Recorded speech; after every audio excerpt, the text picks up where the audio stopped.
For logic puzzles problems an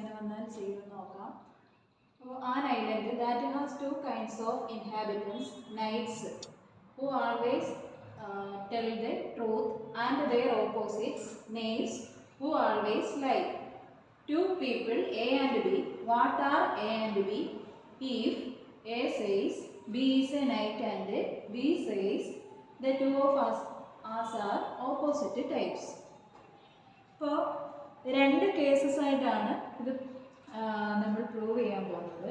so first രണ്ട് കേസാണുള്ളത്. എന്ന് വെച്ചാൽ ഒരാൾ നൈറ്റും ആവാം, അതേസമയം നെയ്വും ആവാം. ഇതിലേതാണ് കറക്റ്റായിട്ട് വരുന്നതെന്ന് വെച്ചാൽ അത് നമ്മൾ ഫൈനലൈസ് ചെയ്യും. അപ്പോൾ ഫസ്റ്റ് കേസ് എന്ന് വെച്ചാൽ എ നൈറ്റ് മീൻസ് എ എപ്പോഴും എന്തായിരിക്കും പറയുന്നത്? ട്രൂ കാര്യങ്ങളായിരിക്കും എ പറയുന്നത്. അപ്പോൾ എയുടെ സ്റ്റേറ്റ്മെന്റ് നോക്കിക്കഴിഞ്ഞാൽ എ പറയുന്നത് ബി ഈസ് എ നൈറ്റ് എന്ന് പറഞ്ഞാൽ B always tells the truth എന്നാണ് എ പറയുന്നത്. അപ്പോൾ എ പറയുന്ന കാര്യങ്ങളെല്ലാം ശരിയായതുകൊണ്ട് നമുക്ക് എന്ത് വിശ്വസിക്കാം? ബിയും നൈറ്റാണ്. ദാറ്റ് മീൻസ് ബി പറയുന്ന കാര്യങ്ങളെല്ലാം എല്ലായ്പ്പോഴും ശരിയാണെന്ന് അസ്യൂം ചെയ്യാം. അപ്പോൾ ഇനി ബിയുടെ സ്റ്റേറ്റ്മെന്റ് നോക്കുക. ബി പറയുന്നതെന്ന് വെച്ചാൽ the two of us R opposite type. അപ്പോൾ ബി പറയുന്നതെല്ലാം ശരിയാണെന്ന് നമ്മളിപ്പോൾ മനസ്സിലാക്കി. അപ്പോൾ ബി പറയുന്ന അനുസരിച്ച് ഈ പറയുന്ന എയും ബിയും രണ്ട് ഓപ്പോസിറ്റ് ടൈപ്സിലെ ആൾക്കാരാണ്. അപ്പോൾ രണ്ട് ഓപ്പോസിറ്റ് ടൈപ്സിലെ ആൾക്കാരെന്ന് പറയുമ്പോൾ ബി നൈറ്റ് ആണെങ്കിൽ എ നേവ് ആവണം അല്ലേ? അപ്പോൾ ബിയുടെ സ്റ്റേറ്റ്മെന്റ് തന്നെ ആ ഒരു കോൺട്രഡിക്ഷൻ വരുന്നു. അപ്പോൾ ആ ഒരു കോൺട്രഡിക്ഷൻ വരുന്ന അപ്പോൾ ബി പറയുന്നത് സത്യമല്ല എന്ന് മനസ്സിലാവുന്നു. That means B always tells lie. അപ്പോൾ ബി കനോട്ട് ബി നൈറ്റ്. അപ്പോൾ ബി എന്താവില്ല?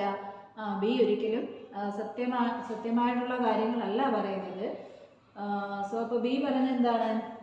രണ്ടുപേരും ഓപ്പോസിറ്റ് ആയിട്ടുള്ള ആൾക്കാരാണ്. അപ്പോൾ രണ്ടുപേരും ഓപ്പോസിറ്റ് ആയിട്ടുള്ള ആൾക്കാരല്ല. അപ്പോൾ ബി നേവാണ് പറയുന്നത്.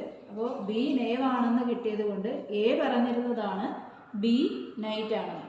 അപ്പോൾ എ എന്താണ്? എ പറഞ്ഞത് ശരിയല്ല. എ പറഞ്ഞത് ശരിയായിരുന്നുവെങ്കിൽ ബി നൈറ്റ് എന്ന് കിട്ടിയാണ്. ഇപ്പോൾ എ പറഞ്ഞത് തെറ്റായാണ് ബി എന്ത് കിട്ടിയത്? നേവ് എന്ന് കിട്ടിയത്. അപ്പോൾ എ എന്തല്ല? എ നൈറ്റ് അല്ല. ദാറ്റ് മീൻസ് എയും ബിയും ആ കേസിൽ നേവ് എന്ന് കിട്ടി. ഇനി കേസ് 2 എന്ന് വെച്ചാൽ ഫസ്റ്റ് കേസ് നമ്മൾ എടുത്തത് എ നൈറ്റ് എന്നുള്ള കേസാണ്. ഇനി സെക്കൻഡ് കേസ് എന്ന് പറഞ്ഞാൽ എ നേവ് ആവുന്ന കേസ്. എ നേവ് ആവുന്ന കേസ് എന്ന് വെച്ചാൽ എ പറയുന്നത് എന്താണ്? എ പറയുന്നത് തെറ്റാണ്. എ പറയുന്നത് തെറ്റാണെന്ന് വെച്ചാൽ അപ്പോൾ എ എന്താണ് പറഞ്ഞിരിക്കുന്നത്? ബി ഒരു നൈറ്റ് ആണ്. ബി സത്യസന്ധമായിട്ടുള്ള കാര്യങ്ങൾ പറയുന്ന ഒരാളാണെന്ന് പറയുന്നത് തെറ്റാണ്. ദാറ്റ് മീൻസ് ബി എന്താണ്? ബി നേവ് ആണ്. അപ്പോൾ ബി പറഞ്ഞിരിക്കുന്ന കാര്യം നോക്കാം.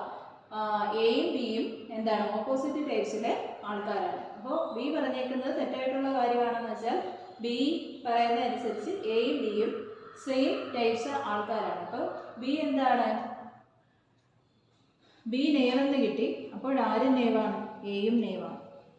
അപ്പോൾ ആ കേസിൽ നമുക്ക് മനസ്സിലാക്കാം എയും ബിയും എന്താണ്? ടു നേവ് ആയിട്ടുള്ള രണ്ട് ആൾക്കാരാണ് എയും ബിയും എന്ന് ഈ ഒരു പ്രോബ്ലം ചെയ്തു വരുമ്പോൾ ക്ലിയർ ആവും.